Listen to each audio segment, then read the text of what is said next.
hello, chat. I'm hoping everyone's doing well this evening. I know I'm doing pretty good.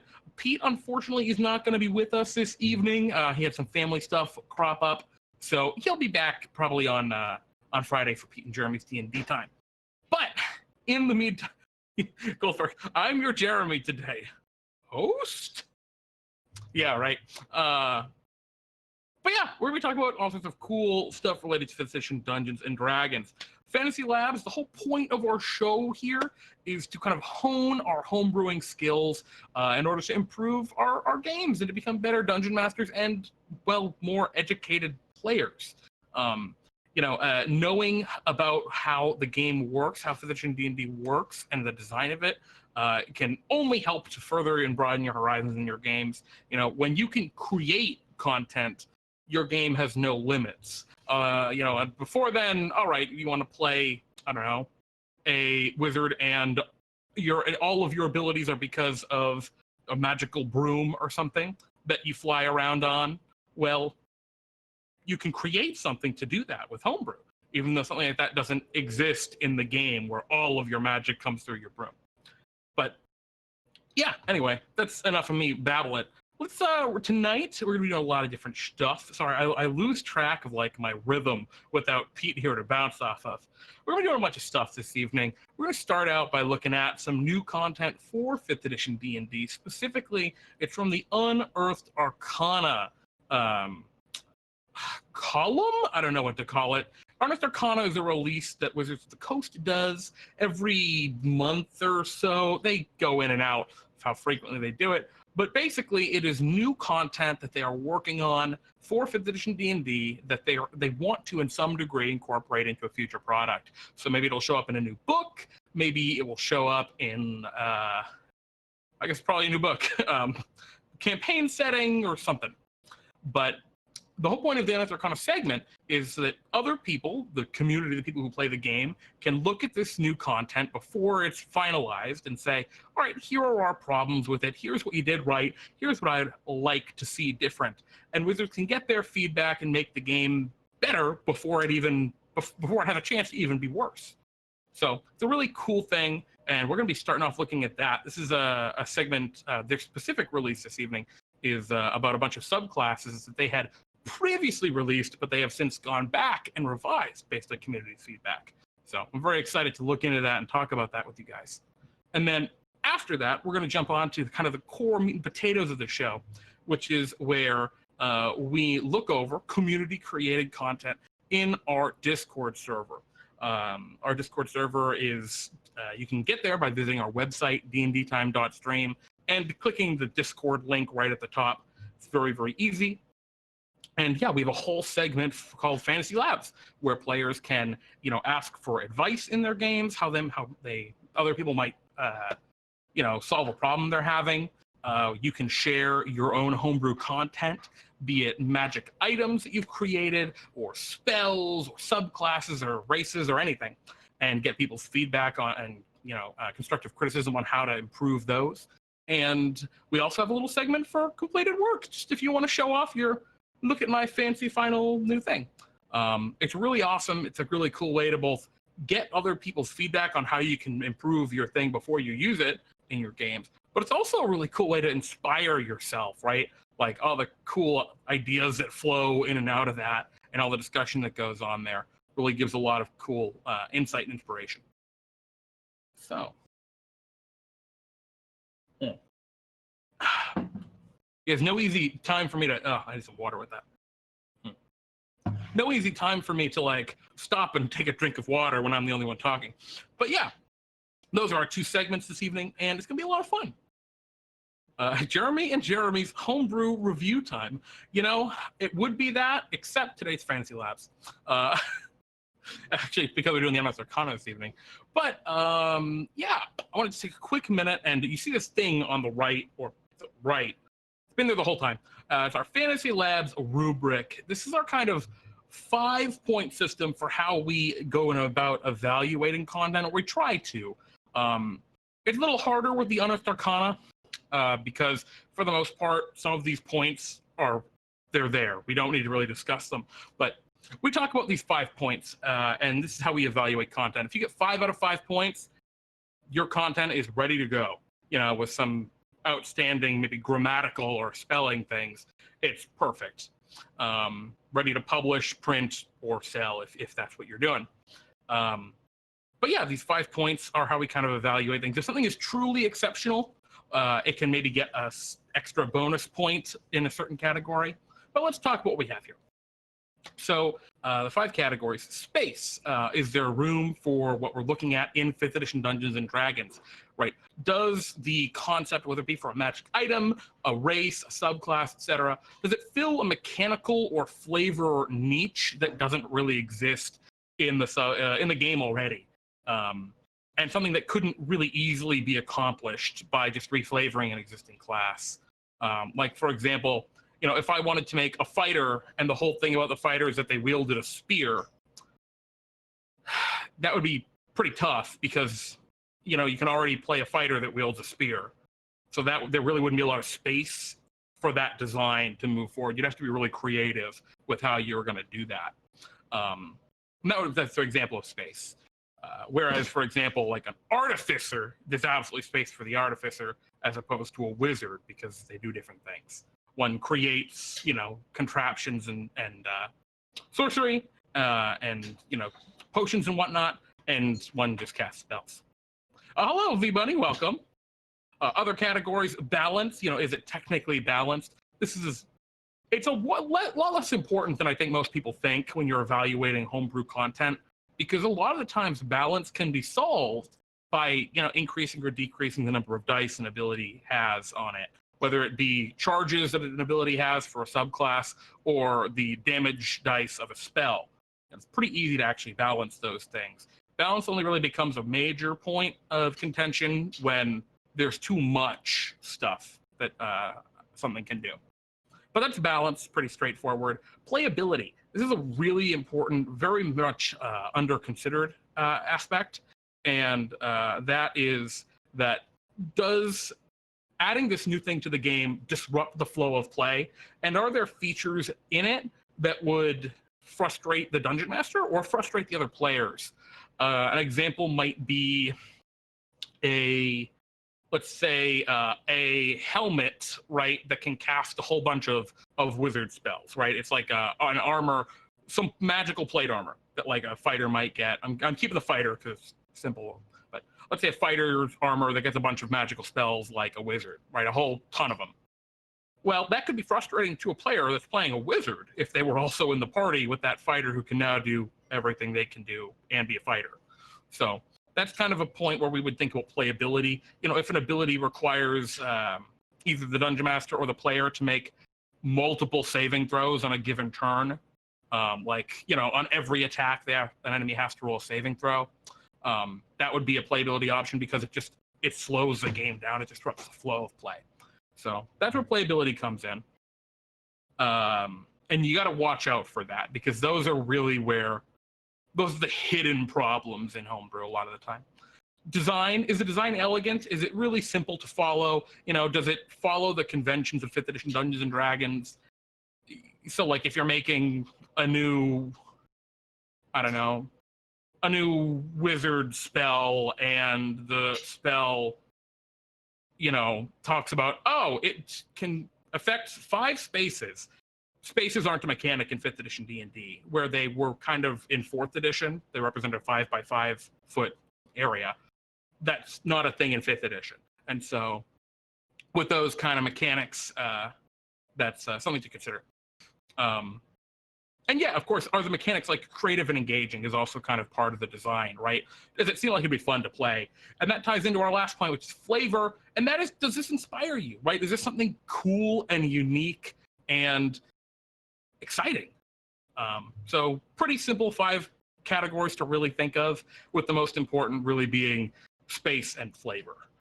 And those are often the first 2 we consider. So that's our 5-point system. We might come back to this as we go through the content today and evaluate it. I'm really excited to talk about it. V-Bunny saying, sorry about before. D&D time, I hope you're feeling better, or you weren't feeling well earlier this week. Yeah, man, I was feeling terrible earlier, V-Bunny. I think, pretty sure I've narrowed it down that I've got a problem with bread, which is bad. So I'm probably gonna, go to the doctor and get that checked out, take some tests and see if I have a serious issue. But I'll tell you, I've been avoiding bread for the most part, and I've been feeling pretty good. So I think that's my problem. Pretty sure that's the issue. But I appreciate your concern. Thank you, V-Bunny. Sort of saying, tip, when creating something, it helps to purposely make some leeway for balancing, like adding a drawback, for example, if a feel an ability might be too strong. And if second opinions say it's not necessary, you could just toss the drawback. Yeah, that's definitely an option, Sword. Depending on what you're doing, it makes a lot of sense. Like on a magical item, adding a curse or something actually works really well. It's a really cool way to make, especially in a longer term campaign, it's a really cool way to make an item more engaging and more like is it worth the sacrifice I must take to wield this blade kind of thing. And especially in an ongoing campaign, it's especially relevant even if it's very much aesthetic curse. Like, for example, if you have a sword that is super strong, but while you're attuned to it, you appear to be rotting like a zombie, right? It like causes your flesh to rot and desiccate. Even if that has no mechanical implications, that's a huge drawback for like players and for players to consider for their characters. Would my character want to look like and smell like a rotting corpse? Probably not. There probably should be some big, RP implications. Even though the sword's real strong and they want it, they probably wouldn't use it, or they reasonably likely may not. Excuse me. But on other places like races or subclasses, drawbacks, I would be hesitant about using them too much, because oftentimes when you take away something in one place, it doesn't balance out in the other. It's a very complicated piece. Man, I'm getting on a tangent now, Sword, but I like this. Like, for example, on the kobold has sunlight sensitivity, which is a feature that gives, effectively, the main crux is it gives it disadvantage on a bunch of things when it's in direct sunlight. And they also have a feature called pack tactics, which is a really powerful feature that gives it advantage on its attack rolls if it's got an ally also next to the target. And so because both of those the drawback and the bonus, the benefit, they both affect the same thing, which is your attack rolls, right? Sunlight sensitivity, disadvantage on attack rolls, pack tactics, advantage on attack rolls. Because they both affect the same thing, that works, right? That drawback actually functions really well. They're both very frequently applicable, and they both affect the same thing.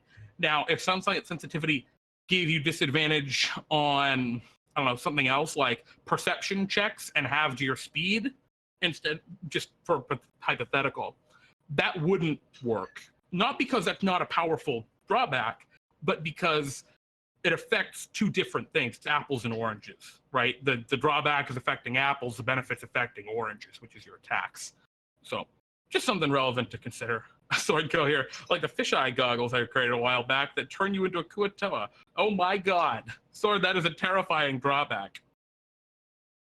Yeah, exactly, V-Bunny. Because the disadvantage and advantage cancel out, you'd roll normally. Yeah, exactly. So anyway, just something to think about when you're creating your own content. I would recommend leaning away from drawbacks because players just don't like them. They're not fun. And 5e isn't really designed to use them.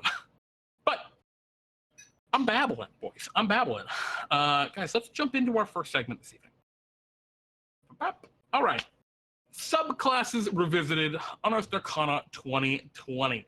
This Unearthed Arcana came out on the 12th of May, 2020. It's very, very exciting. I'm going to put a link to it in the chat in case any of you guys would like to follow along at home.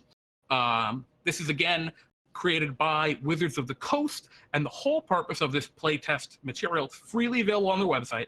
The purpose for it is to get their feedback on our thoughts on what we think of it, right? And know if they need to make any changes before this goes live and gets published in an official context. And yes, V-Bunny, absolutely, they revived the revived rogue. That was one I thought I would never see again, and here it is. The three subclasses we're going to look at tonight are the Phantom Rogue, which is a retake on the revised, the revived, which is something of a revenant rogue.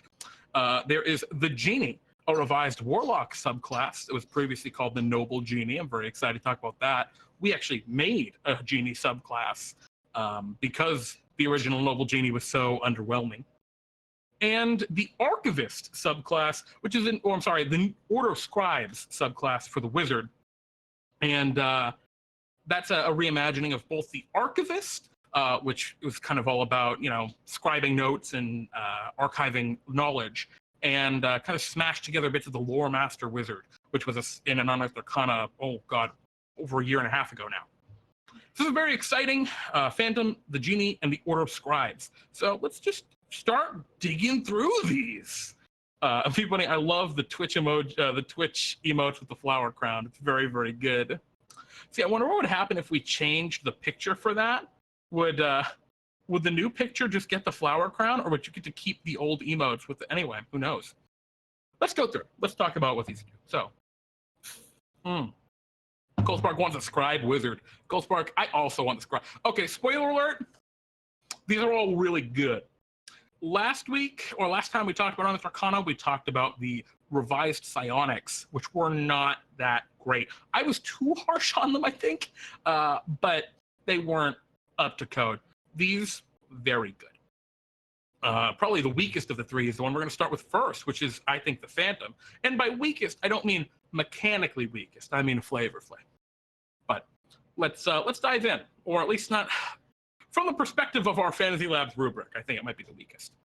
Let's talk about this rogue, the Phantom. Rogue gets a subclass at 3rd level, so you would get this feature at 3rd level. Many rogues walk a fine line between life and death, risking their own lives and taking the lives of others. While adventuring along that line, some rogues discover a mystical connection to death itself. These rogues take knowledge from the dead and become immersed in negative energy, eventually becoming like ghosts. Thieves guilds value them as highly effective information gatherers and spies. I really like that first paragraph.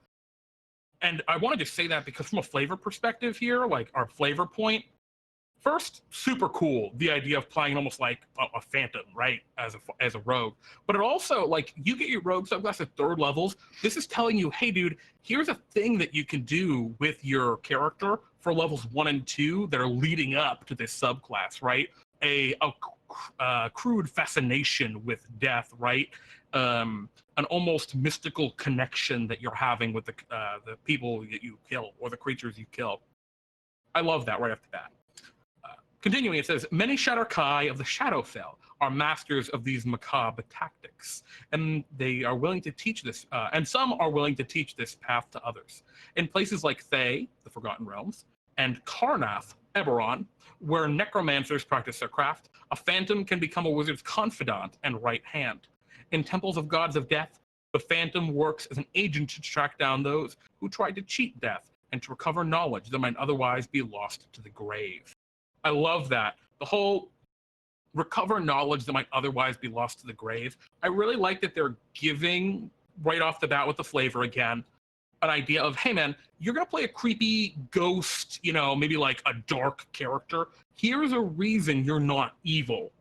Right, you're actually could be in the pursuit of knowledge, right? You're actually, as a character, more invested in like, yes, I kill people. Yes, I, have this dark communion with death and the afterlife, but it's for a good reason, right? It's for a not just rote evil value. And of course, it goes on, did you discover this grim power? Did you sleep in a graveyard and awaken to new abilities? Or did you cultivate them in a temple to Thieves Guild, a temple or Thieves Guild dedicated to a god of death? So very cool right off the bat. Many more saying, yeah, it's a nice touch. That was something you all touched on in some of the other UAs, but how the subclass just introduced it instead of just suddenly at level 3, you're blank now. Yeah, I totally agree, Maddie. Like an experienced role player will already want to do that, right? If they're playing a paladin, they're going to build up to their paladin taking their oath at 3rd level as like a kind of coming of age that character's working toward. Or they might, right? Or perhaps it's a failure, right, to reach that point that drives them down another paladin path or paladin oath. But yeah, I like this a lot, just in terms of giving you a lot of, hey, here's a lot of ideas. Pick the ones that work best for you, so you can tie your character into your subclass before they even get it. So it's almost like a level 0 like inspiration there. So really good. Vibani was also saying, or you could always go with the, I died and a self from another reality came back, or I fell into a machine my parents made and now I'm Bobby Phantom. You know, Vibani, you can always do that if you're interested. I like those quite a bit. Let's talk about this next feature. This is their first actual feature. Whispers from the Dead. They get this at 3rd level, and this is one of the things that needs to define what this class is aesthetically. And that's echoes of those who have died begin to cling to you. When you finish a short or long rest, you can gain 1 skill or tool proficiency of your choice as a ghostly presence shares its knowledge with you. This proficiency lasts until you use this feature again. Awesome. A really cool, like, it's a simple mechanic, right? You get to pick a thing whenever you take a short or long rest. Fun. I really like the it's very powerful, actually, being able to just pick whatever skill or other proficiency you want on, an hour's rest. It's pretty good. But it's also like it fits in flavor-wise. They made it work, and it's solid. The next feature, Wails from the Grave. As you nudge someone closer to the grave, you can cause deathly wails to be heard near them. Immediately after you deal your sneak attack damage to a creature on your turn, you can target a second creature that you can see within 30 feet of the first creature. Roll half the number of sneak attack dice for your level, round up, and the second creature takes psychic damage equal to the roll's total as the wails of the dead sound around them for a moment. You can use this feature a number of times, equal to your proficiency bonus, and you regain all expended uses when you finish a long rest. This is a really interesting feature. I'm not super into it, and there are a couple reasons for that. From a flavor perspective, I don't like the whole wails from the grave. That's really dark. And the subclass is going to continue to go in a dark direction. They started at the beginning saying maybe you're like a tracker of knowledge or something. I feel like this is, with the ability called Wails from the Grave, it almost feels like you're kind of being backed into a corner of you're a bad guy instead of something more mystical, right? It's kind of more evil than mystical. Also interesting from a mechanical perspective here. I'm not super into that, like, or an edgelord. Yeah, fair enough, Raventel. I'm also not super into the idea that, like, affect another, like, a different creature. I'm kind of confused. It's like, well, wait a minute. This feels like it should affect the creature you're attacking, like, to me, at least. And if they wanted to go with the, like, Wails from the Grave spooky deal, why, like, I kind of feel like there should be a fear effect, maybe. Especially since there's a very limited number of times you can use it, say, based on the proficiency bonus, which is something that I've been waiting for them to do for a very, very long time. It's a very interesting, really simple system for easily giving you a scaling ability that scales with your level. So I like that they use a proficiency bonus here for the number of times you can use it, but as opposed to like an ability score. But yeah, it's just weird. It's also weird that you have to roll the dice a second time because it's immediately after you deal your sneak attack damage. Why doesn't it just say the creature takes half the damage you dealt with your sneak attack? You know what I mean? I guess the idea is, I guess you can't game it this way. They're like, oh, I rolled high on my sneak attack. I guess I'll use my Wails from the Grave feature. I don't know. A little funky to me. It's just a little weird. Especially because at 3rd level, when you get this, what your sneak attack is, what, 2d6 maybe? Right? Rogue, yeah, 3rd level is 2d6. So you get to roll 1d6 and deal that to a creature within 30 feet. And when was that scale up? It would scale up at the 2d6 at 7th level. Yeah, also crits. But the thing is, everybody, it's 1d6 of damage, or 2d6 once you get to 7th level, right? I kind of want this to, like, I don't know. I almost feel like it should just affect the same creature, maybe, like, or something. That's the next thing. I don't understand why it's affecting a different creature instead of the first. Like, I get what they're saying, but I feel like the first creature would be way more spooked that a ghost is stabbing them than someone watching. Even with a small AoE and targeted everyone within a 5-foot radius, yeah, Raventail, that would actually be really cool. I think that would work really well, right? It just spooks everyone around you, especially since you can only use it a small number of times too. Like, I don't know. I just feel like it needs a little more oomph, and it's a little funky that it's only one little thing. But I guess looking at our like categories here, space. I mean, the fandom has plenty of space. We don't have to worry about that for the features. Balance. I think it's just too weak. Playability is not really a problem. I guess it does auto damage, which might be an issue to some people. Yeah, and actually, I guess also in the playability, it's a creature that you can see. So the creature doesn't have to be able to see or hear you. Huh. It's a little weird. Just a little funky. I guess I'd like to see it just have a little bit more stuff. Many more saying the only thing I can think of is a "you're next" kind of creepy vibe. Yeah, well, I mean, I kind of get the idea of the horror, right, of watching someone like die, and maybe that was the direction they're kind of going toward. But in that case, like, shouldn't that be when you reduce a creature to 0 hit points using your sneak attack damage, you can target a second creature and deal some damage to them, and just get rid of the number of times you can use it? Because that would be cool. You know, I mean, that'd be dope. I'd be super into that. I don't know. I guess there's a lot of room they can do stuff with here. This is just a little weird to me. And it should be just half the sneak attack damage. Yeah, I would agree, V Bunny, especially in this implementation. If they're going to do it like this, you know, let people fish for their high sneak attack roll. You know, let them do the extra damage on their crit. It's not that. That's not that much, frankly. But you know, it's not a bad feature. It just is a little funky to me for those reasons. Let's move over to the next one, Tokens from the Departed. This is a weird feature, folks, if you haven't read it yet. 9th level, so you're pretty up there when you're getting this. And it says, when a life ends in your presence, you're able to snatch a token from the departing soul, or a sliver of its life essence that takes a physical form. As a reaction, when a creature you can see dies in 30 feet of you, you can open your free hand and a tiny trinket appears there, a soul trinket. The DM chooses the soul trinket's form, or has you roll on the trinket's table in the player's handbook to determine it. When the soul trinket is on your person, you have advantage on death saving throws and constitution saving throws as your vitality is enhanced by the life essence within the object. You have a maximum number of soul trinkets equal to your proficiency bonus, and you can't create one while at your maximum. As an action, you can destroy one of your soul trinkets, no matter where it is located. When you do so, you can ask the spirit associated with the trinket one question. The spirit appears to you and answers in a language it knew in life. It's under no obligation to be truthful, and it answers as concisely as possible, eager to be free. All right, this is also incredibly dark. You know, we've gone from like, okay, at the beginning, you can be a dark character, or maybe you're just a seeker of knowledge to like, all right, Whale Smith, that's pretty spooky, to like, all right, you're stealing parts of people's souls, you're really evil.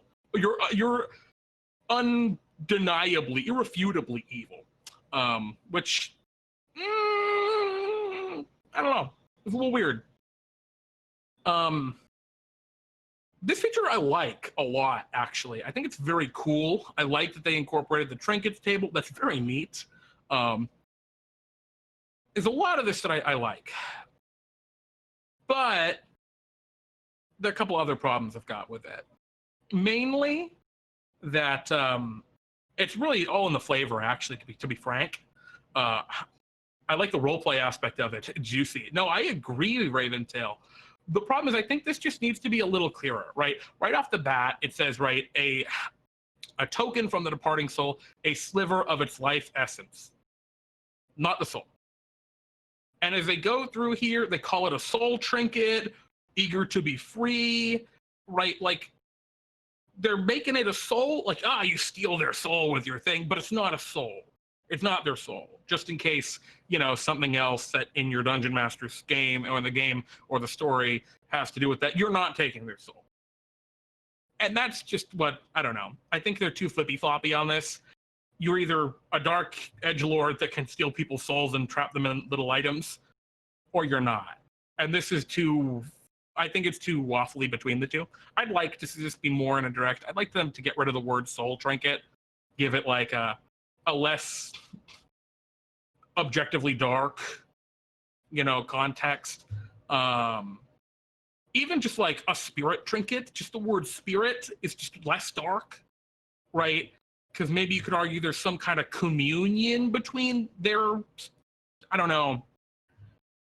I think that it's very cool. Like what it does, I love. I like the idea that you can, gain these questions, even though they don't have to be honest. Or actually, they don't have to be honest. But I like that. I like that they answer as concisely as possible, because that is so different from every other similar ability in the game, which is like, they might be cryptic, they might be blah, blah, blah, blah, blah, right? It might give you a riddle, like with legend lore or something. I love that this is just, nope, it is the simplest, concise answer. I like that a lot. But yeah, I like this. It's very cool. Let's see, there's a whole bunch of questions in chat, guys. Apologies. Sword was saying, their thirst for knowledge was so strong that even when they seemingly die, their body lives on to learn more. They constantly teeter on the line of death with sunken hollow eyes, allowing them to speak and communicate with the spirits of those who have passed. I mean, that's very cool. That's some cool flavor text there. I don't know what that goes on, but I dig it. Ravendell Black Talons, not the whole soul, just like a pinky finger of the soul. Yeah, right. Like, it's just a little flip floppy. The trinket could be a connection to them in the afterlife. Something he used to summon them for the question. Yeah, and that's exactly the point I've got here, right? It's like the spirit appears to you. So, like, what happens if they come back to life, right? Like, that's weird. People come back to life in 5th edition D&D. So it's just, there are a couple of weirdness in here I'd like to see cleaned up. But it's a cool ability. I like what it does. And I actually really like this, like, advantage on death saving and constitution saving throws. That's a very fun way to, like, incorporate how you as this kind of dark, ghostly character can thrive off this life force, right? This life energy. Doubles as spellcasting focus. That would also be very cool, Sword. The Digger could have a connection to the afterlife. Oh, yeah. I read that one. Yeah, V-Money, how would this work in something like Tomb of Annihilation, where the soul not being able to come back is a very important story beat? V-Money, that is a really great question, and it's the kind of question that, that's something they've got to consider.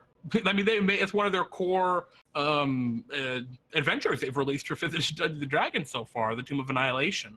So that's why this needs a little bit more of a different take on it. Not different take so much as it just needs a little bit of refining to be very clear that, all right, you're not taking their soul. You're not taking any part of their soul. You're doing something similar, right? You're imprinting, right, a reflection of their spirit. That's the text you use. You can imprint a reflection of a creature's spirit onto this trinket, and then it works the exact same way, right? You can ask the imprinted spirit one question, and instead of eager to be free, and it disappears, right? That would be a way to take it. All in all, I do really like this feature. Maybe some minor tweaking to clarify or scrap the soul. Yeah, I think that's a great point, Raventail, because there's nothing, right? Like, let's say imprint spirit, right? We go with that thing I just, pulled out of my butt right there.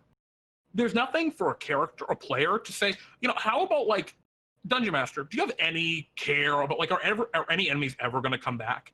And Mr. Dungeon Master goes, I don't know. Probably not. I mean, I don't really think about it like that. They're all random encounters. And the player goes, all right, well, that breaks my immersion, but that's okay. All right, can I be like, my character's kind of a dark edgelord character. Can I be stealing people's souls instead of just imprinting a copy of their spirit or a thing of their spirit? Yeah, whatever, done. really easy for a player to make that, and a dungeon master to just talk and make that decision. Can I wear the imprinted spirits as tattoos? See, everybody, that would be really freaking cool too. I would be 100% down on that. That would be so dope. Like, that's a really awesome, like, just revision here. Because I think the whole point of the trinkets is just to give it a little more flavor. I know some of those trinkets are really goofy. It's like a fish inside of a glass orb swimming around in water, right? Like, how is that the imprint of, right, like, the beholder's soul? And I guess if it's Xanathar, that makes sense. But, I don't know, just funny little tidbits that can appear if you use trinkets. But I think tattoos would also be wicked cool. That would be a really awesome way to take this feature. But let's not rattling on about this. It's a neat feature that just needs a little bit. Ghost Walk. Gotta drink my water. Gotta stay hydrated. Ghost Walk is at 13th level, so really not that long after 9th level. There's a huge gap, I think, between this 3rd and 9th level, and then between 9 and 13 is not as big. So yeah, at 13, you can now phase partially into the realm of the dead, becoming like a ghost. As a bonus action, you assume a spectral form. Well, in this form, you have a flying speed of 10 feet and can hover, and attack rolls have disadvantage against you. You can also move through creatures and objects as if they were difficult terrain, but you take 1d10 force damage if you end your turn inside a creature or an object. You stay in this form for 10 minutes, or until you end it as a bonus action. To use this feature again, you must finish a long rest or destroy one of your soul trinkets as part of the bonus action you used to activate Ghost Walk. That's really cool. I actually think that is a really neat mechanic. I haven't liked a lot of these. You can regain this class feature by expending a spell slot mechanics they've been using in previous Unearthed Arcanas. I really like it in this context. I think it's a very, very fun thing. It's super flavorful. This is just cool. The only concern I have, if you want to call it a concern, is like, I guess 13th level. I don't know what other, let's see. Yeah, all right. It looks like most other rogues don't really get a lot of great stuff at 13th level. It's a pretty low power feature. So I guess that makes sense. I was just looking at like 10 feet of flying speed. But I think this is pretty cool. I like this a lot. I don't know who, like, I'm going Ghost. It's just very neat. Yeah, I totally agree with Intel. Giving the trinkets more use for the class is really cool. And even though this is the only feature that really uses it, besides the Tokens of the Departed, I think that in its own right is just really cool, right? You're trading, and I think that's a cool, like, intellectual discussion or concept for this class is you're trading knowledge for power, right? Which is it could be, if you want to take that character into more knowledge, I'm trying to recover knowledge from the dead kind of direction. Like, this is neat. And then, of course, at 17th level, this is the capstone for the rogue. They get Death Knell, which is a great feature name. And that is, when you use your Whales from the Grave feature, you can now deal psychic damage to both the first and the second creature. So the idea is, when you use this feature, you got a 3rd level. Instead of just dealing damage to the creature you can see, it also does damage to the first creature. That's really cool. I really like how it ties back into the 3rd level feature. It's, power, it's just extra damage. At 17th level, your sneak attack is 9d6, so that's an extra 4d6 of damage. It's very strong.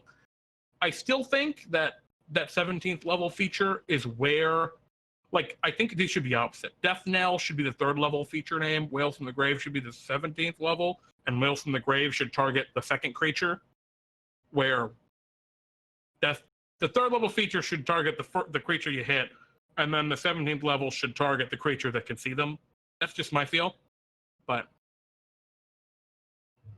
I see. V-Money was asking, 10 feet of flying speed is basically the same thing as gaseous form, and it's very similar. Why not just call it gaseous form? That's a really great question, V-Bunny, and there are a couple reasons for it. I think the reason they didn't want to use a spell gaseous form is they didn't want this to be a spell. In 5th edition Dungeons and Dragons, spells have very specific contexts and features. This is not a magical feature. And that is a weird thing to say, but when you read Ghost Walk, you can now phase partially into the realm of the dead, becoming like a ghost. Nowhere in here does it say magic or magical feature anywhere. This is just a natural thing that you can now do, which is the reason they wanted this to be here. It is a, I'm sorry, natural. It's supernatural, but it's not magic. And I think that's the reason they went through the effort of reflavoring and restating a lot of the text that's in the gaseous form spell, is because they didn't want it to be the gaseous form spell. They wanted it to be different. And I can understand that. I actually like that. It's a really niche, thing that only really matters in, anti-magic fields or Beholder's Eye Ray or something like that. But, yeah, I think that's the reason, Bunny.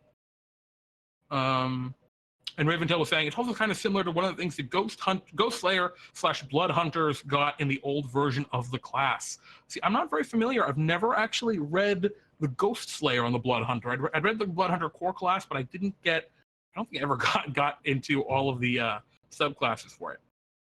But if so, that's very interesting. All right, let's move on. We've spent a lot of time talking about the Rogue. I guess to summarize, the Rogue, pretty cool. Phantom overall, pretty solid direction. There's a lot of really cool mechanics in here. There's a lot of very cool flavor in here. Overall, it's great. There's a little bit of cleanup needed on Tokens of the Departed. Whales from the Grave and Death Knell, I think Whales from the Grave should be stronger, personally. And I think maybe it should be a little different. But overall, pretty damn good. This hits all the marks. There's tons of space for this kind of ghost rogue. Balance-wise, it's fine. There's nothing really unbalanced about the rogue. Playability, there are no real major playability issues, at least that I could see in there. And the one place where they did have it, which is Tokens of the Departed, right? They were very clear with all these. How do you ask these questions, right? And what kind of answers you get. That's a place where there could be problems. The design, it looks great. Flavor, great. Overall, it's great. Very happy with this. Just a little bit of cleanup and perfect.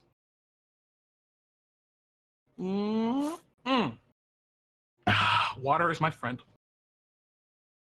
Let's move forward. Warlock. So Warlocks are a little different from the Rogue. You get your Warlock packed at first level. I'm sorry, not packed, patron. This is an otherworldly patron option for the Warlock. It's called the Genie. It's an update from their Noble Genie that they released some time ago in Unearthed Arcana, and they nailed it here.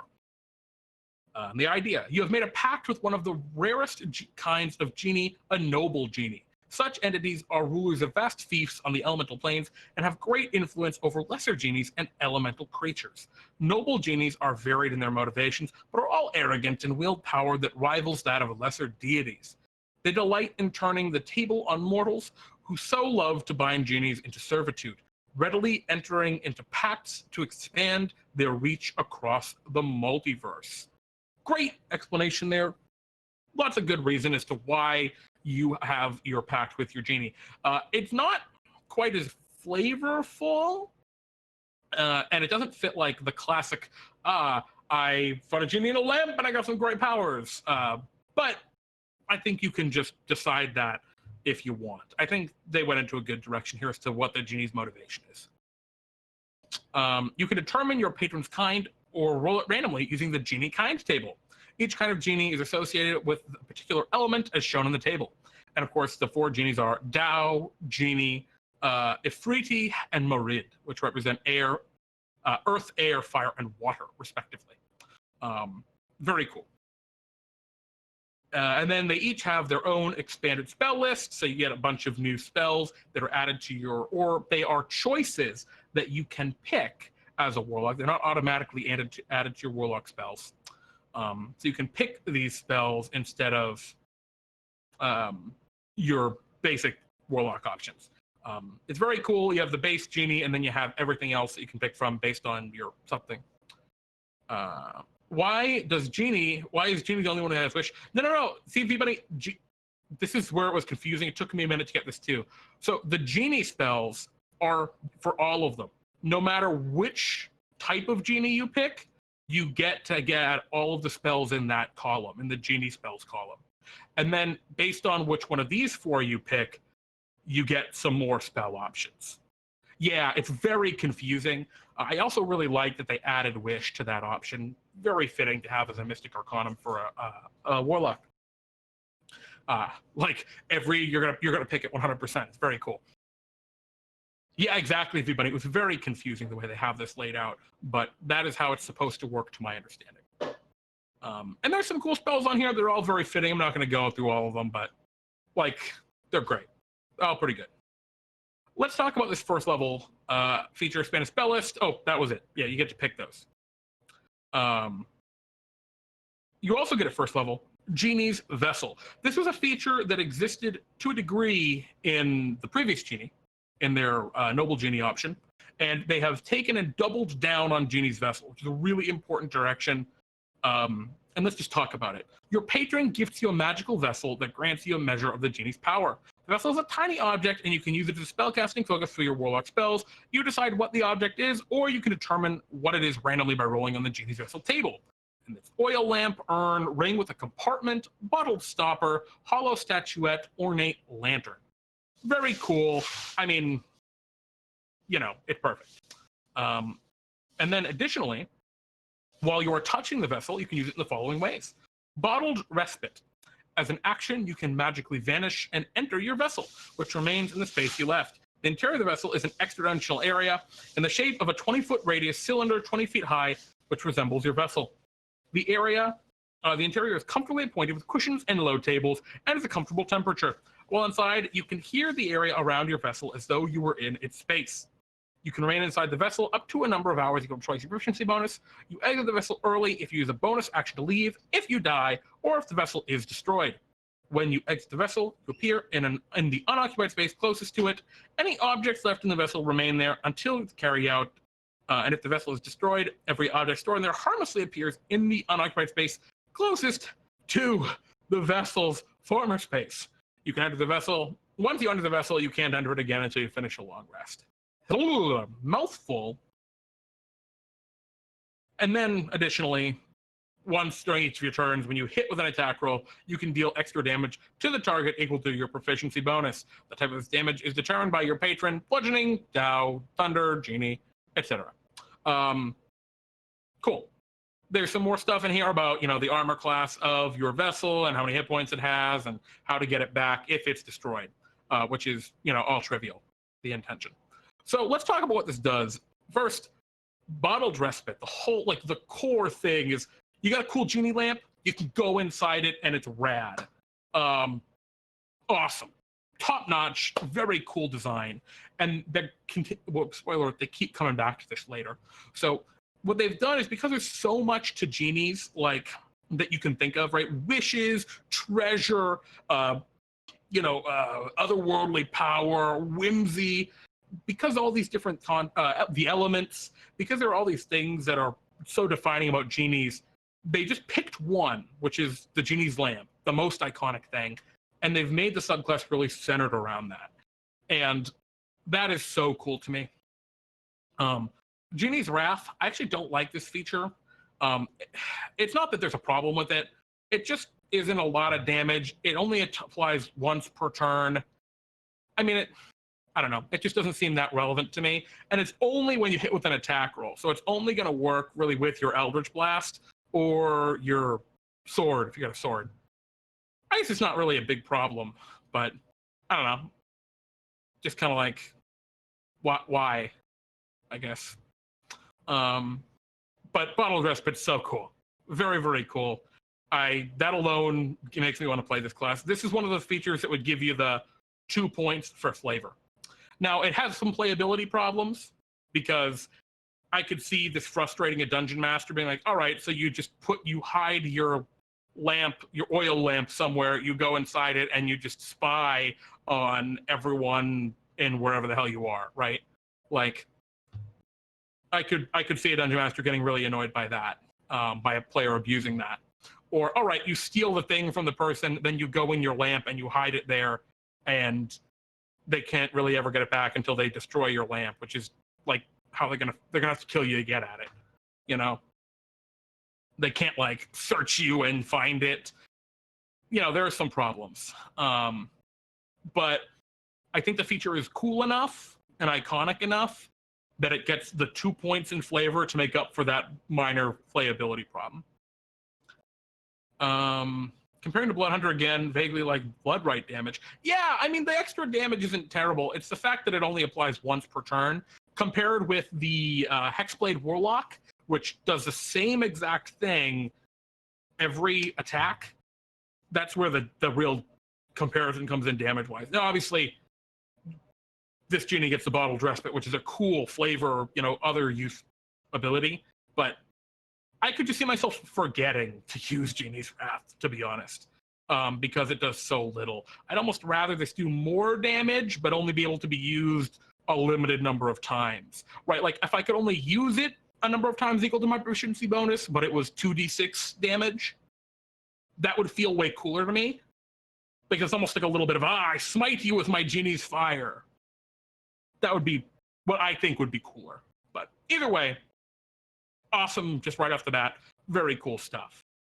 At 6th level, Elemental Gift. This is a really cool way that they tie in the elemental nature of Genies and the kind of whimsy of Genies all at once, right? Saying, you begin to take on characteristics of your patron's kind. You gain resistance to a damage type based on your patron. Bludgeoning, that's really weird. Resistance to only bludgeoning damage. Thunder, fire, or cold.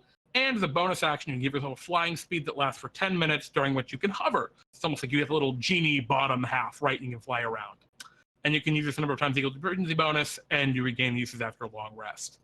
So, very cool 6th level feature. Actually, very powerful and awesome 6th level feature. I like it a lot. Raventail saying, I disagree, Jeremy. I like that you just get a little consistent damage on elemental damage. Yeah, I mean, that's perfectly fine. I mean, it's just difference of opinion there. I'm just, I would be afraid I would forget is the problem. But maybe not. I don't know. Obviously, when you get to higher levels and that becomes like 4 or 5 or 6 damage, that's pretty good. The problem is, like, at first level with 2 damage, God, 2 damage is just, it's 2 damage. It's just not a lot, but I don't know. Maybe it's fine. And I'm just overthinking it. V-Bunny was saying, is the damage by the Genie magical? Yeah, I'm pretty sure this is safe to say is magical. It doesn't say that anywhere. I'm not sure any dungeon master that would read this would say that's not magical.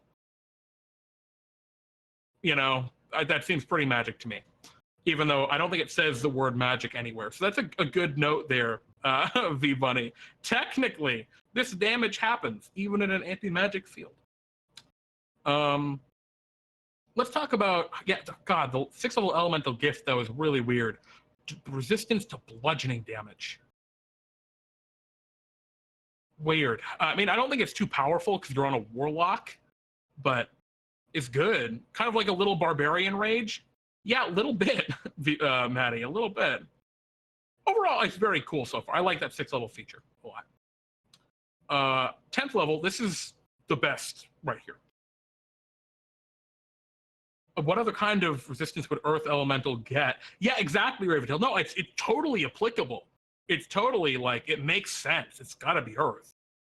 I mean, it's got to be bludgeoning. It's just a little funky. I've just never seen anything that just gets bludgeoning damage. Sanctuary's Vessel is a 10th level feature. This is where it really gets awesome.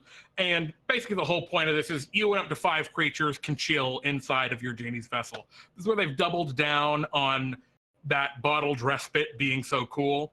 You can eject creatures from your Genie's Vessel. Anything that's left inside stays there. It's just awesome. Like, it's just a cool little deal. Everyone that hangs out inside there for at least 10 minutes gains the benefit of a short rest, and they regain some extra hit points. Awesome 10th level feature. Is really making that vessel so core to what this class is. And then at 14th level, they also decided, okay, we got to give the Genie's Wish, right? That has to be there as the peak feature. But this is weird. What it does is you can request one spell of 6th level or lower, and has the casting habit of an action. It can be from any class's spell list, and the Genie casts a spell and it takes effect. cool. I like that it's like a limited wish kind of vibe. In our homebrew version of the Genie, you got 3 wishes, and then the feature went away forever. In this Unearthed Arcana version, you can use it, get a 6th level spell or lower, and then it can't use it again for 1d4 long rests. It's cool. I get it. I'm not sold on it. I would love if this had some language from the spell, the feature Divine Intervention, which is a 10th level cleric feature. That I think would be a really cool way to like give this some more oomph, saying, you know, a minor cosmic change in reality equivalent to, you know, which could be equivalent to a 6th level spell or lower. Might be a neater way to do this here, but this is very clean. This is very well designed, and honestly, I think it's fine. It's cool to me. Force would be a good alternative, Raventail was saying. Oh, that's true, but Force, I don't know, man. Oh, sorry, V-Bunny was also saying, V-Bunny started with the Force, I see. Yeah, Force is such a rare feature. I don't think, rare damage type, I don't, like, it effectively wouldn't matter, right, to get resistance to Force damage as your 6th level feature. Like, Raventail, I'm terrible at keeping track of long rests. Yeah, a lot of people are. You know, that is a funkiness of this. It's weird. Yeah, I'm not sure. V-Bunny, you're saying neither does Thunder, really. You're right. Thunder is not super applicable. But, and the one thing I will say about Thunder, you know, there are at least a reasonable number of monsters that have Thunder damage. I know, what are they, Cloud Giants or Storm Giants, maybe both. I think there's got to be a dragon with Thunder Breath. Maybe I'm wrong and I'm just dumb. A lot of spells deal Thunder damage. You know, even among spells, there's only like 2 that do Force damage, I think, right? Eldritch Blast and Disintegrate. I think that might be it. You know, at least there are a handful that do Thunder damage. So, I don't know. Magic Missile also does Force damage. Fair, Coldspard, fair. And I know there are definitely some monsters that pack Magic Missile, like the Flame Skull. But yeah, I don't know. I think bludgeoning is the right direction for the 6th level elemental gift, but it'd be cool if there was something better than Thunder. Even Thunder and Force might be cool, but that might be too far. Fire and Cold are very good resistances to have. Yeah, but overall, very, very cool here for the Genie. This is a huge step forward from their previous Genie, which is just kind of, to me, a little underwhelming. I really love this. I would love to play this. Very, very cool. Just the idea of having my own little extra dimensional little palace sanctum is great. Top notch. Very nice to see this, by the way. I was a little worried after seeing the Psionics on Arcana because I was really underwhelmed by it. This has restored my faith. Wizards, awesome work. And last, but certainly not least, another sip of water. Gotta stay hydrated. PDX bug, Thunderclap and Thunderwave for thunder damage. Is that it? God, Shatter, I think, does thunder damage, right? Yeah, Shatter's gotta. That might be it, though. You're right. There just might not be that many thunder damage spells either. Yeah, I don't know. Maybe you guys are right. Maybe Force damage would be a cooler one for the Genie rather than Thunder. But Thunder is so appropriate if they're similar. A Chromatic Orb, yeah, everybody. Sorry, Dibble Boy, you're correct.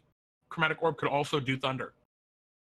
I don't know. Thunder just makes more sense for the Genie, right? A creature of air to me than the others. Well, either way.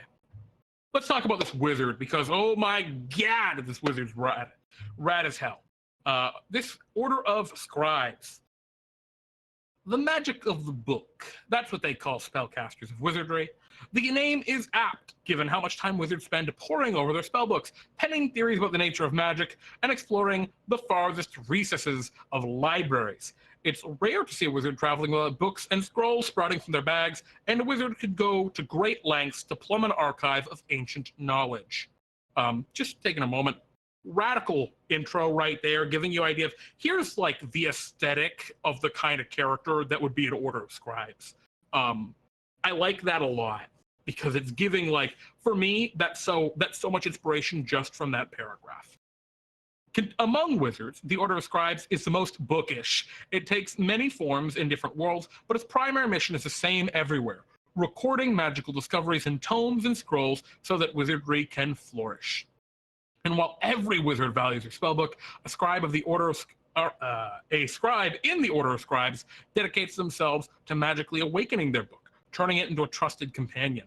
All wizards study their spellbooks, but a wizardly scribe talks to theirs. Very cool. And then at second level, they get a feature, Wizardly Quill. So wizard gets their feature at second level pretty early on. As a bonus action, you can magically create a tiny quill in your free hand. The magical quill has the following properties. It doesn't require ink, and when you write with it, it produces ink of a color of your choice on the writing surface. Awesome, very cool. The gold and time you have spent to copy a spell into your spellbook is halved if you use the quill for the transcription. I mean, pretty cool. Doesn't really matter too much, but it's great for saving cash if you're in the kind of cash-strapped campaign. I think all wizards have some feature, or many of them have some feature like this for their own school of magic. I like that Scribes just has it for everything. That makes sense to me. This doesn't feel like it's creeping on the power of anything else. It's not really a power feature. And then lastly, you can erase anything you write with the quill if you wave the feather over the text as a bonus action, provided the text is within 5 feet of you. I love it. That last one in particular, I could see a wizard of the Scribes really pulling some goofs, like with their quill of like, they write something down, they hand it to the guard reads it, yep, checks out, hands it to his boss. The wizard just erases some of the words and it says something totally different now. That just sounds cool to me. I could see some fun goofs with that feature. Very fitting. And of course, the quill disappears if you create another one or if you die.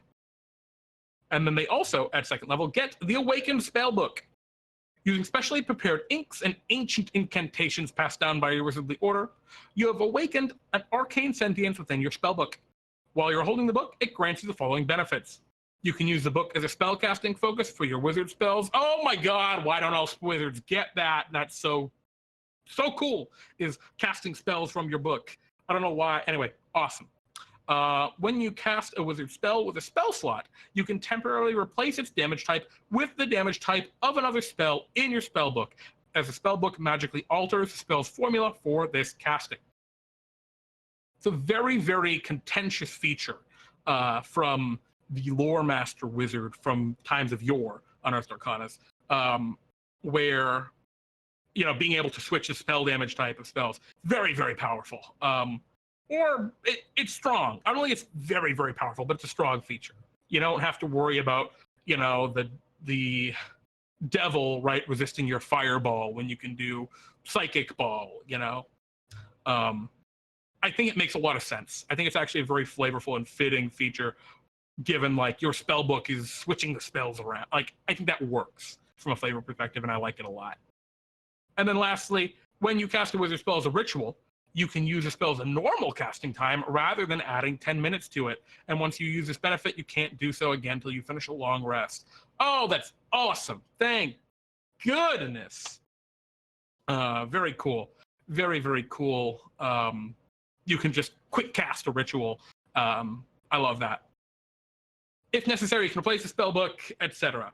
And the idea is you take a blank spell book, you put some arcane sigils on it, and it transforms back into your old spellbook. And if your spellbook exists somewhere else, it just becomes a mundane blank book. So it's a really cool way of saying, hey, you can always get your cool friend spellbook back. You can never lose him. Even if it's burned up and destroyed, you can bring him back. I like that a lot. A lot of chatter about this. No surprise there. Welcome, Maroon Sasquatch. Love the name, by the way. But people are going to spam psychic damage because it's the least resisted. You're totally right. People might do that in Maroon Sasquatch. And one of the things that I think works really well here is a lot of the other wizard subclasses get some like powerful features at second level. Or at least like reasonably powerful features at second level. I know Necromancy gets to like target a second creature with its cantrips, or it's not even its cantrips, is it? It's oh no, they get to regain hit points. I'm sorry, I was thinking of something else.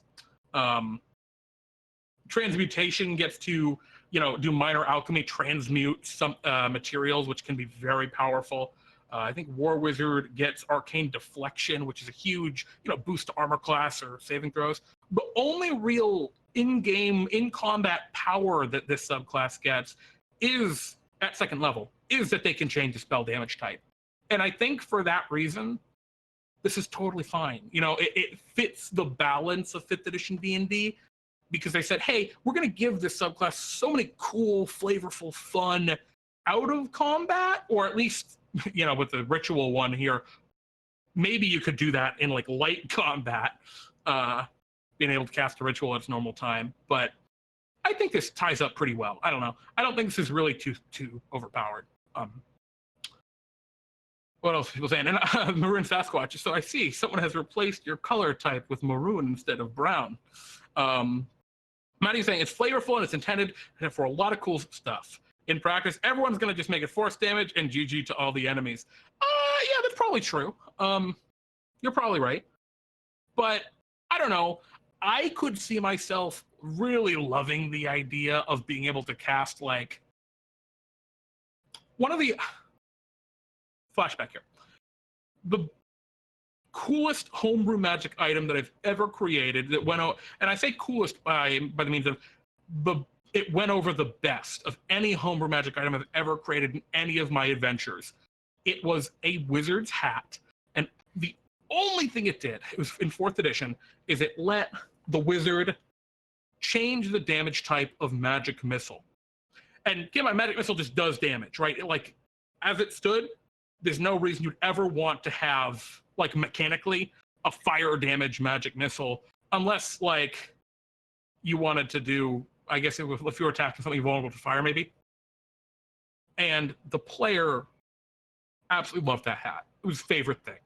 He loved it so much, the ability to be like, I cast my fire, my ice, and my acid missiles, right? Just the aesthetic of that and the vibe that his wizard, right, it gave them this kind of mastery kind of magic that's, to them, felt a lot cooler than 3 bolts of force. So that's kind of the way I see this, and that's how I would feel using the feature. Although, for folks who love to just be effective, hell fucking yeah, go for it. Do your fucking force fireballs or force balls. There's nothing wrong with that. At least given how they've balanced it, it's nothing over at all. Let's see.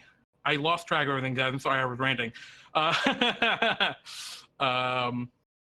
V-Bunny was saying a lot of the same with that stuff. Yep. It does require you to have spells of different types. I know, right? The idea and the concept reiterated in that of collecting spells for your spell book is a core theme to this that comes back later, and I love it. Raventoe saying, I love all these features. The thing that I really like is how all these tie back into the really just being connected with their book. It just feels so seamless. Yeah, I totally agree. Yeah, right? It feels like a real wizard, Maroon Sasquatch, as opposed to like, you cast spells from your book, you want to collect spells, and like you're rewarded for it mechanically. This is good. Yes, I did play 4th edition of V-Bunny. I played it for quite a while. That was actually my first experience with D&D was in 4E. I agree, Maroon. I think that sounds like the ability to change the damage type on Magic Missile could almost be a common magic item. Not quite. Maybe like a requires attunement common magic item. I think that hat could be there. Functionally, damage is damage no matter what type. It's just the dice. Yeah, exactly. I totally agree, Maddie. And you know, the real difference between, obviously, it really only matters with this when you get to Fireball, because for the most part, the damage of different spells of doing different types of damage are going to be pretty comparable. It's just Fireball and Lightning Bolt do disproportionately more damage than all the other third level spells. And so that's the only part where this ability really gets broken. But either way, I'm not going to rabble too much here. I think it's fine. I don't think it's really an unbalanced feature. And more than that, the idea of your spell book kind of like quickly reconfiguring the spells is so cool to me. That, like, I think that works here. Hydrate. Make sure to keep hydrated, folks. It makes you feel a lot healthier and happier. Master Scrivener, 6th level feature of the Order of Scribes Wizard. Hail Hydrate. Whenever you finish a long rest, you can create 1 magical scroll by touching your wizardly quill to a blank piece of paper or parchment. Should say or vellum as well, and casting 1 spell from your awakened spellbook to be copied into the spell, or causing 1 spell from your awakened spellbook to be copied onto the scroll. The spellbook must be within 5 feet of you when you make the scroll. The chosen spell must be of 1st or 2nd level and must have a casting time of 1 action. Once in the scroll, the spell's power is enhanced, counting as 1 level higher than normal, and you can cast a spell from the scroll by reading it as an action. The scroll is unintelligible to anyone else, and the spell vanishes from the scroll when you finish it, when you cast it, or when you finish a long rest, or your next long rest. And you also are adept at crafting spell scrolls, as described in Chapter 7 of the Dungeon Master's Guide. The gold and time you must spend to make such a scroll are halved if you use your wizardly quill. Ugh, I'm totally with you, Maroon Sasquatch. You're so smart. I love that. I love how they made spell scrolls even work with the class. Very cool. Awesome. I got no qualms here. Just an awesome feature. It's not any major, super crazy, powerful spells. It's 1st and 2nd level spells. Yeah, they're being cast at 3rd level, but whatever. You know, your 6th level feature is I got an extra 3rd level spell slot that can only be used to cast 1st and 2nd level spells. Nothing's broken about that. This is just cool. And, like, very well done. I mean, like, yeah, other people can't cast your spells. They're very fitting. I could see a Warlock with the, what's that invocation, lets them read any language, arguing, like, it's unintelligible, but, like, I can read it because I'm a Warlock with these thing. But whatever, that's a pretty niche argument. And even then, I could see a Dungeon Master ruling, yeah, sure, you can cast them too. Like, that would be neat. Eyes of the Fiend. Yeah. Is that what it is? Eyes of the Fiend? Whatever. But either way, I like it. I think it's very cool. Manifest the Mind. No! Okay, this is the one feature I don't love about this. This is from, I think it's the Archivist of old. It's an old subclass from an old subclass they made. And the idea behind it is you can create, I'll just read it. You can now conjure forth the mind of your awakened spellbook. As a bonus action, while the book is on your person, you can cause it to manifest into a tiny spectral construct hovering in an unoccupied space of your choice within 60 feet of you. The presence is intangible, and it doesn't occupy space, and it sheds dim light in a 10-foot radius. It looks like a ghostly tome, a cascade of text, or a scholar from the past, your choice. The Spectral Mind has a number of hit points equal to your wizard level plus your intelligence modifier, and it uses your armor class and saving throws. Saving throw modifiers, rather. While manifested, the Spectral Mind can hear and see as dark vision out to range of 60 feet, and as an action, you can hear and see using its senses instead of your own until the concentration ends. When casting a spell, wizard spell on your turn, you can cast it as if you were in the Spectral Mind space instead of your own, using its senses. You can do so a number of times per day equal to your proficiency bonus, and you regain all expended uses when you finish a long rest. As a bonus action, you can cause the Spectral Mind to hover up to 30 feet to an unoccupied space that you or it can see, and it can pass through objects but not creatures but not objects. The Spectral Mind stops manifesting if it's ever more than 300 feet from you, if it drops to 0 hit points, if you die, or if you dismiss it as a bonus action. So much words there, folks. Eyes of the Runekeeper. Thank you, everybody. That was a feature. Um, Raventel, I know you like this feature. Here's the issue, the only issue I have with this. And this is like a me thing, probably.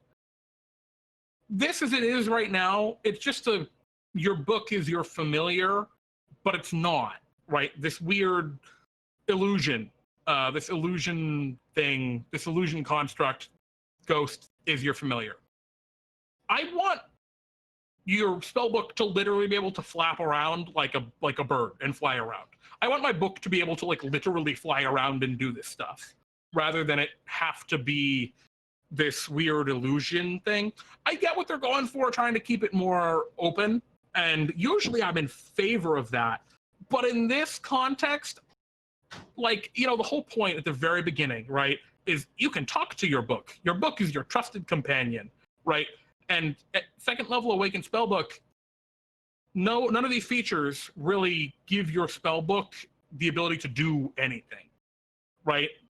Yeah, all right. Technically, your spellbook changes the casting time. Not change the casting time, changes the damage type. But I don't know. I want my book to fly around. You're right, Maroon Sasquatch. A DM could rule it otherwise, and maybe that's the right direction. And maybe this is fine, and you could just rule it like that.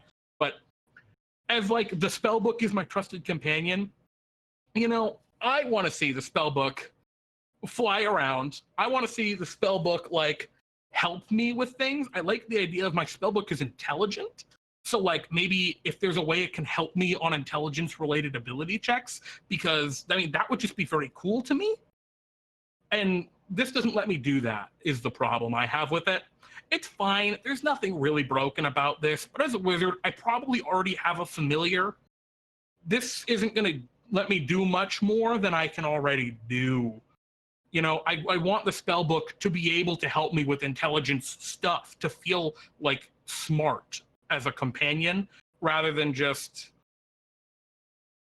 a familiar, I guess. To be an intelligent companion to my wizard than, you know, a pet. It's fine. Like, there's nothing mechanically wrong with this feature. It's great. Like, they nailed it. They hammered out all the issues that were in the original Manifest mind. But I guess that's what I want to see more, right? Is a spellbook actually doing more. Run with the word. This is the capstone feature they get.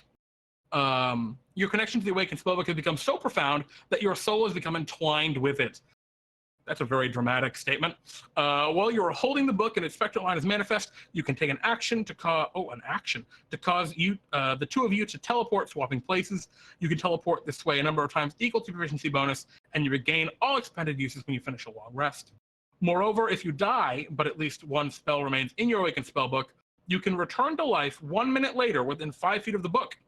You revive with 1 hit point, then roll 3d6. The book loses spells of your choice that have a combined spell level equal to that roll or higher. For example, if the roll is 9, if the roll total is 9, spells vanish from the book and have a combined level of at least 9. So 1 9th level spell, 3 3rd level spells, or some combination thereof. Thereafter, you're incapable of casting lost spells, even if you find them on a scroll or in another spell book. The only way to restore your ability to cast from the lost spells is through the Wish spell, which can restore 1 spell to the book per casting. Oh my god! I'm with you, Ravendale. I love this so much. I love this so much. Very, very, very, very, very cool. Just very cool. Just phenomenal. The idea that you cannot die until your knowledge is gone, is dead, is just so fitting to me. Like, that's just my personal feel here. So fitting, especially given, like, this is just further encouraging you, hey, learn lots of spells. Oh, you can create a spell for a scroll for a spell that you might not want to prepare because you're not going to probably use it. Collect lots of spells. Oh, you can change damage types based on what spells that you know and have in your book. Collect lots of spells. This is a perfect capstone for that feature. I love this a lot. Very, very cool. And the fact they have the teleportation part in there, just so it's like always kind of useful. This is awesome for me. Colespark was saying, what happens if you can't reach the number rolled? Yeah, but you already revived? That's really interesting. I think yeah, I don't know. I think you'd just lose all existing spells, like if you couldn't reach the number. That would be how I think that would work, Cold Spark. But you're right, that's unclear. If you didn't have enough spells left in your book. God, if you revive with not enough spells left in your book to come back at 14th level, you are hosed anyway, my dude. Your wizard is on straight retirement duty. Mm-hmm.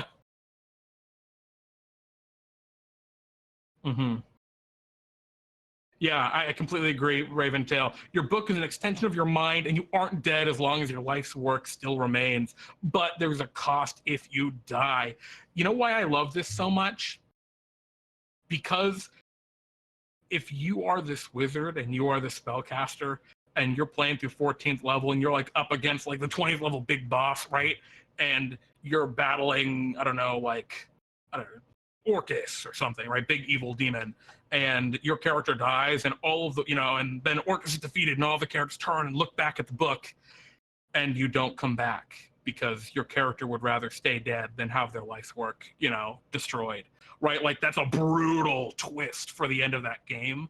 That, like, that's the inspiration I see from this feature, is not what it can do, because that's so cool what it can do, but when you choose not to use it. I don't know. I love it so much. It's so inspiring. It's an inspired feature. 10 out of 10. And I like Maroon Sasquatch. Ha! You thought you killed me, but I'm protected the power of knowledge. DMs that don't allow or restrict the comeback to life mechanics, even outside of TOA, when it discusses with the player, obviously. You know, I think I would disagree, Maddie. And this is really weird because in D&D, right? That's also appropriate when you're considering like the zealot barbarian, but like in D&D, there are, I think now, these two classes, the zealot and this subclass here that's not official yet, that relate to characters coming back from the grave. And if you as a dungeon master, right, are like saying, hey, I don't want characters coming back from the grave to be like a thing in my game, I don't know. I get that. I totally get that. But I think making like nerfs to the thing, I don't know. Like I've seen that done before, and it has the propensity to just go so wrong. Like, I guess it depends on your player, right? Definitely depends on the player and the dungeon master in the game. But I think it'd just be better to just not include those subclass options in just at all, if you're gonna substantially adjust how characters come back in your games. That would be my recommendation to most dungeon masters. Obviously, every DM knows their table better than I know their table. Like I don't know anyone unless I'm your dungeon master. Then I don't know your table as well as you do. But I always would be worried about a player being like, I want to play my Order of the Scribes and getting to like 18th level and then dying like right before the final boss guy, and then being like, wow, if I had my one with the word come back to life feature, and just kind of being bummed. And obviously, if a character dies right before the final boss, man, that's so tragic. Like right before the big bad evil guy, that's an unfortunate circumstance anyway. But yeah, I worry. I worry about like the bad feels that can come from like yeah, I understood that I wasn't gonna have the feature. I agreed and it made sense. I'm in with it, but it still felt bad. And I guess that's just my worry. I guess my point still stands. If we were a dungeon master, my recommendation would be, if you're gonna substantially change mechanics, rather than changing classes that interact with them, I would just not include them. But Maddie's right. There does need to be a discussion between player and dungeon master. It's just, I think it should be whether or not something makes sense or not for it. Raventail was saying, if you roll and lose more spells than you know, if I were a DM, I would randomly pick some wizard spells that you didn't learn yet and make it impossible to learn them. Oh, Raventail, that's very cool. I love that very much. Ancestral Guardian has free res. Does Ancestral Guardian? What? I thought that was Zealot. Cold Spark. if that's true, I guess I don't know Ancestral Guardian very well, so maybe I am a fool. Hello, Rosia, welcome. We have not yet gotten to the review portion. I'm very slow tonight because I'm alone and I'm gushing over all this awesome Unearthed Arcana. Maroon is saying, if you're a DM worried about revival, then point out the classes of class that would involve the situation to your player characters. Yeah, exactly. I don't ever mean, and I know I said it a minute ago, but I didn't mean it in that way. I would never, ever recommend that a player and a dungeon master not talk about something that could be contentious.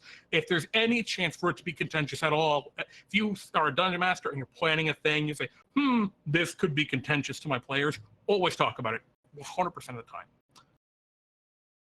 But if you're going to be tweaking things in subclass, I don't know. I would just be careful.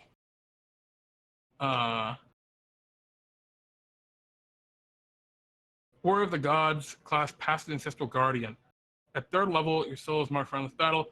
If it's spell like raised at a soul affects a string of life, but not to undeath, the caster does not material components to cast a spell on you. I thought that was a... Yeah, Goldspark, I think that's the Zealot feature. I don't think that's the Ancestral Guardian feature. I think... Yeah. Goldspark, whoever you're reading that off, it is incorrect. That is a feature that the Zealot gets, not the Ancestral Guardian. But either way, wrap up on Order of the Scribe's Wizard. Space, 100% there's space. It's very cool. Flavor, oh my god, you get 3 points for flavor out of our maximum of 1 point. Perfect. Balance, I think it's actually quite well balanced. Playability, are there playability issues here? I don't think there are. This is like such a well done class. There's so few issues I could have. Design, yeah, beautifully, elegantly designed. This is phenomenal. Perfect. I'm so excited. So excited for when this comes out somewhere. It is perfect. I would completely agree with it. I'm sorry, it is almost perfect. I would prefer that Manifest Mind literally had your spellbook fly around and be able to help you with stuff. But that's my preference, not necessarily the correct direction. Wizard's your least favorite class? Oh my god. Raventil, every time I play not a wizard, I wish I was playing a wizard. Cold-Spark, that's a roll 20 problem then. Yeah, I would... Do I have that book here? What book is Ancestral Guardian from? Is it Volo's? Gosh, I don't know. Xanathar's? Yes. We got the book here, boys. ZGT. I think Mastermind. That means I've gone way too far. Paladin, Cavalier, Fightor, Druids, College of Whispers. Wow, there are a lot of things in this book. It's like, what is it, the 2nd page? It's the 8th page. Okay. Yeah. Yes, they get Ancestral Protectors. Spectral Warriors appear when you enter your rage. When you're raging, the first creature with an attack on your turn becomes the target of the warriors, which hinder its attacks. Until the start of your next turn, that target has disadvantage on any attack roll that isn't against you, and when the target hits a creature other than you with an attack, the creature has resistance to the damage dealt by the attack. So yeah, no, definitely off, Cold-Spark. I would notify Roll20 about that because that's a big goof on their part. My hair is all a mess right now, boys. Anyway, wrap up. Man, I'm so slow today. Without Pete to pick up the pace, I am just a turtle boy. Subclasses revised 2020. Boo! Hit it out of the park. Fantastic. The Phantom is a very cool re-envisioning of the revived rogue. It's a very, very compelling and engaging kind of class to play. I think there are a few things I'd like to see tweaked on it, but otherwise it's pretty much ready to roll. The Genie, they have taken their old Noble Genie concept and recontextualized it with an incredible focus on that lamp or whatever vessel you decide represents your Genie. It is an awesome new take that I feel is going to be an absolute blast to play for pretty much anybody. And Order of Scribes, if the other two were great, this is double plus great. Phenomenal overall take on a spell book and learning and knowledge-driven wizard above all else. For those asking, Maroon Sasquatch, can you link the document? There's a link right there directly to it for your consideration. So thank you all for watching this segment. We're going to jump now to our next segment.